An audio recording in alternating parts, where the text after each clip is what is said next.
Are you struggling with multiplying and dividing by decimals? Well, this is your place if you want these kinds of videos. This is the GED prep test study guide. So hopefully these will help you if you're studying for the GED. If you're not and you just need help with multiplying and dividing of decimals, then you've still come to the right place. Either way, let's get started. Now, I am going to not do all of these problems, but if you'd like to take a screenshot of the problems that are from this area, you can go ahead and take a look at this. I'll show you that. And then over here, we've got a few more. Now, I'm not going to do all of these, but I will do a handful of the top problems. That are the problems from 1 through 12. And then I'll do some of the ones that are in this middle section. I will do all the word problems. So I picked a few right now. So I will start off by doing the multiplication ones, and then I'll do another video of the division ones. So let's go ahead and get started with the multiplication. So one thing I like to do first is count how many numbers or digits are after the decimal. So there's one digit after each of the decimals here. And I'm going to put those on the side there. And then down here below, I'm just going to add these two numbers together. So I'm going to put that over here so there's 2 all together. You'll see why I'm doing that in a minute after I'm done. Now I'm going to always start multiplying on the right. So we're going to start with the bottom right hand number. 5 times 3, which is 15. So we're going to carry that 1. We have to do the multiplication first. So 5 times 5 is just 25. And then we add that 1 there. That makes that 26.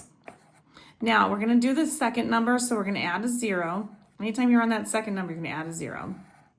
And then you're going to just do this. Now this is obviously going to be pretty easy. 0 times anything is 0.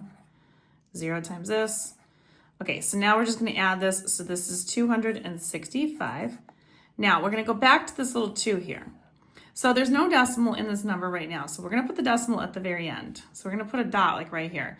Now we're going to move it 2 places over to the left. That's what that 2 is for. So we're going to go 1, 2, and that's where you're going to place that decimal. So this is going to be 2.65 as a finalized answer. And that's your answer.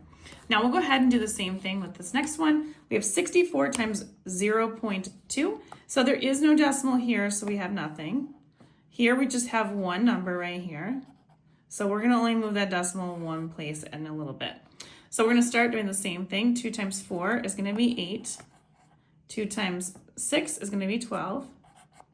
Then we're going to go to the next line. We're going to do the next number. Again, we add a 0 there. And then again, we have 0 and a 0. So we're not going to be doing too much here. 128. But this time I only have 1 as the decimal. So I'm going to take the number, start at the end, and go 1 place over, and it's going to be 12.8 on this one. So when you're looking at the next one, hopefully that you can see how to do that, take a pause, stop the video for a second, see if you can figure this one out, and I'm going to continue this on. So we have one digit that is after this decimal, so we're going to put a 1 here, but this one has 2 digits after it. So we're going to put 2, we'll add those together. So there's going to be 3 places that we're going to move this at the end. So now we're going to go ahead and we're going to start with 4 times 4, which is 16. So we have 6, carry that 1, do the multiplication part first. So 4 times 2 is 8, add that 1, that makes it 9. And then 4 times 1, which is 4. Now we're going to go ahead, we're going to do that second number. So we add a 0. Obviously 0 times 4 is 0, 0 times 2, 0 times 1. Now with the third digit, we're going to do 2 zeros to start with, and then we do our multiplying. So every time we multiply by another number, we just add 1 more 0 on that line. So 0 times 0, or 0 times 4, 0 times 2, 0 times 1.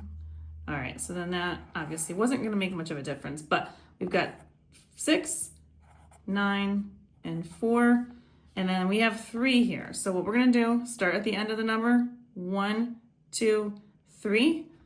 Put that decimal before the 496, and that is your finalized answer. And if you want more questions like these, you can find them on my YouTube, Instagram, and TikTok at U1Algebra. All these are going to be located in my GED playlist. And don't forget to like, share, and follow me for more. And stay tuned for the next part, which is going to be the division.